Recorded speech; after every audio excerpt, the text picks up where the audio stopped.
contract talks went on into the evening, and agreed a deal. We shook hands, and it was a Friday night. They said, will you come back Monday when the offices are back open, because it was obviously end of season. So I said, yeah, no problem. Went back to Cork, obviously went on the piss for a few days.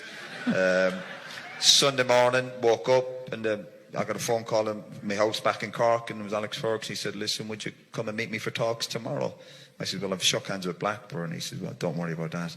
And flew to Manchester on the Monday, and met Brian Kidd. Alex Ferguson had a game of snooker with him, the usual small talk. You know, they told me how great I was, and I believed them. And but the problem was they still hadn't agreed a fee with Forest, so it was all a bit the usual stuff. If there's a few managers here, you know, he talks behind clubs' backs, and they offered me 300,000 a year. It was important because this is the business side of football, you know, and straight away I learned about Man United. It is business as well.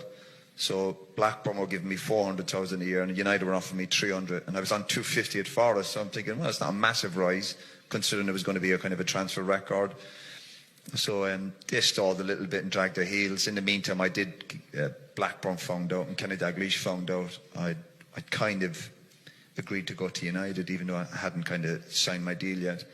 And he was fuming. Again, I guess it's the other side of it. He was effing and blinding, you're a fucking disgrace, blah, blah, blah. And I said, listen, I'm going on my holidays next week, which I was. I was going to Cyprus with a few lads just to do some sightseeing. And he said, I said, I'm going to Cyprus next week with my mates. I says, when I come back, I'm going to sign for Man United. He says, I'm going to find you. He says, I'm going to come to Ayia Napa and find you. So every bar in Ayia Napa, I was looking over my shoulder waiting for Kenny Dalglish to walk in, and Did you